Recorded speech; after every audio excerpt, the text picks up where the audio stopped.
I'm to tell you what has just happened. I know, yes, we are excited, you are happy, but you will equally be shocked, even more shocked. More shocked.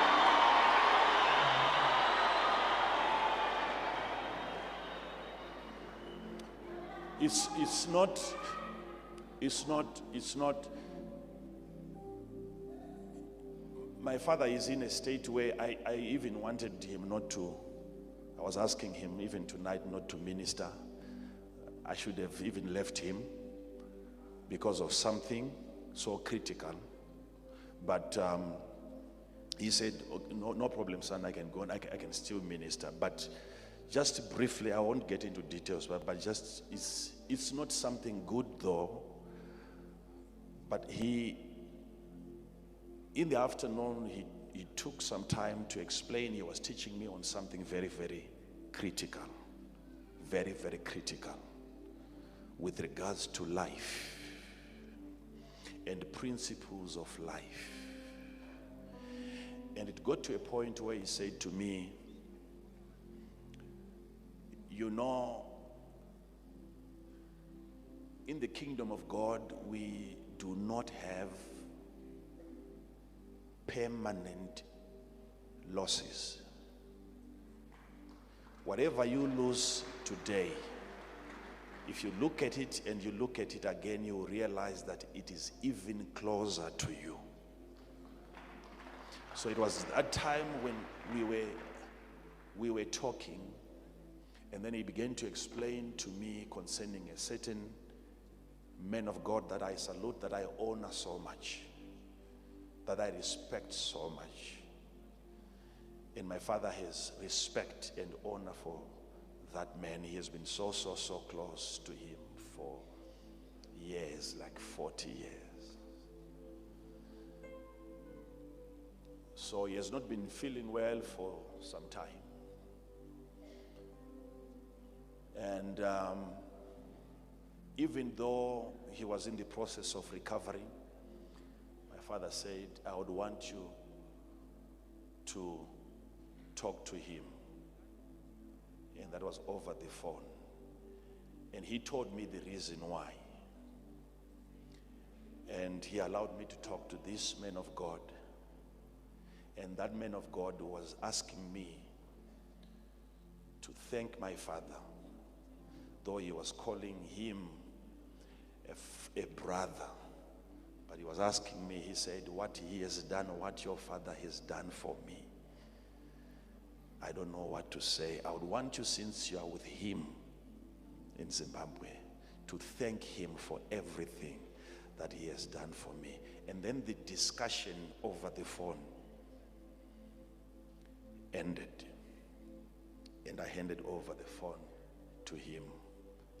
And he told me the reason why he wanted me to pray for him and to bless him. Whilst we were talking, I left his room, and an hour later, he calls me back to his room. And the phone was now on loud, and people were crying, and he told me that man that we were talking to an hour ago is gone. So thank you for the prayers that you did and everything.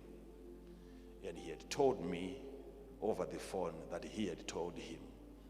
And people were gathered whilst he was still okay. 1 hour after the call, and I'm being called back to his room, and he's telling me he's gone.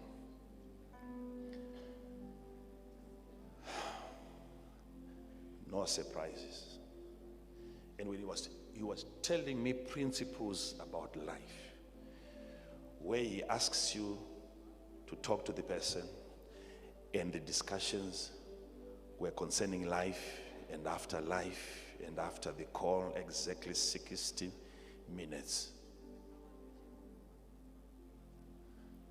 How do you explain that?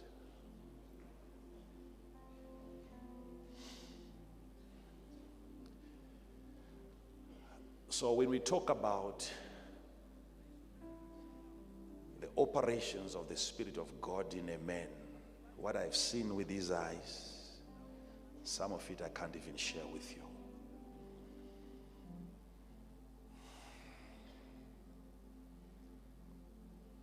Imagine we are now in that environment tonight with such a man, and he's about to speak.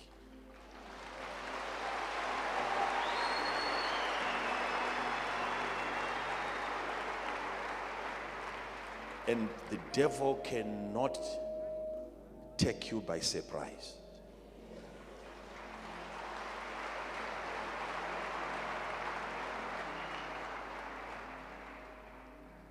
You are blessed to be here tonight.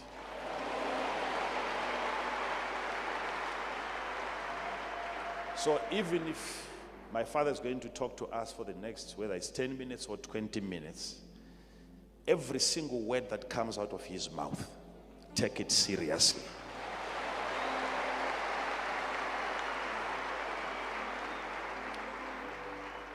A man who prays for me, a man who looks after my spirit, a man who covers me, cannot fail to cover you tonight.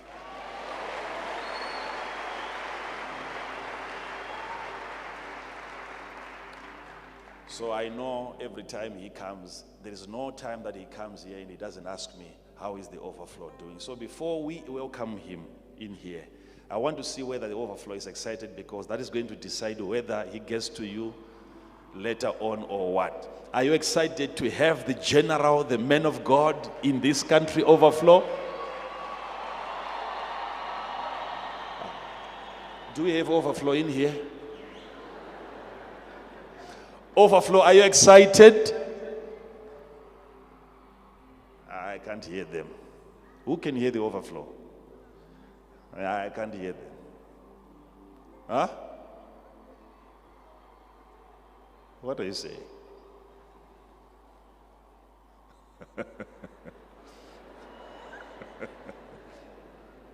Men church, are you excited to have the men of God?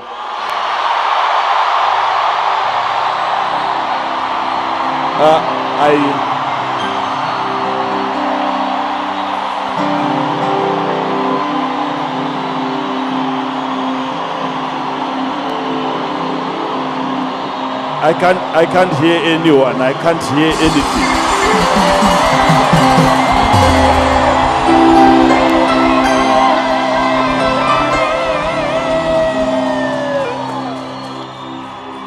One last thing. If we fail to really receive him well, I've been given an order.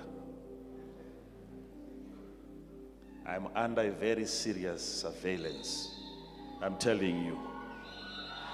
Because some of you have no idea. You have no idea.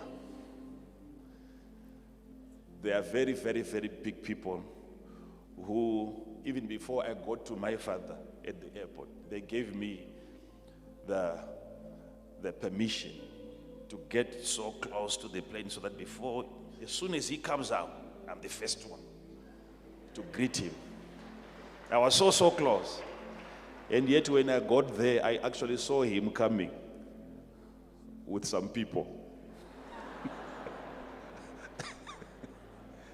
Because where he's coming from, His Excellency the President himself wanted to be sure that he arrived safely and he was taken care of. And yes, and they kept on calling and calling and calling until my father said to them, I'm more safe now. Relax, I'm okay. So this is a treasure. This is a jewel. This man is a resource in Ghana.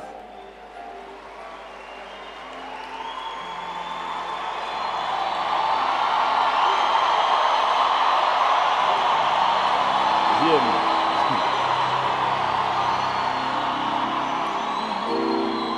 And we have seen a lot of things happening to that nation, even economically. It means that grace is also available here. But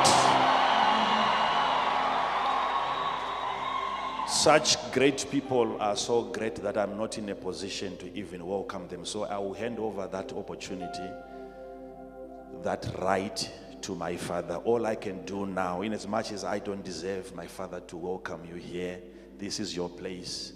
Please help me to welcome my father in the Lord, my mentor, my coach, my prophet, my teacher. Welcome, Papa. Thank you so much, Papa.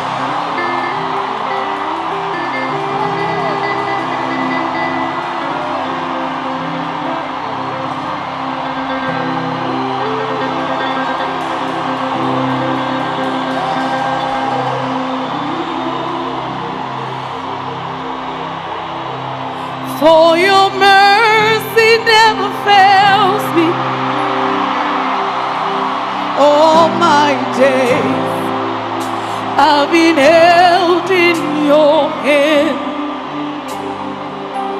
From the moment that I wake up till I lay my head, I will sing of the goodness of God. I love your voice. You have led me through the fire in darkest night. You are close like no other. Yeah, I've known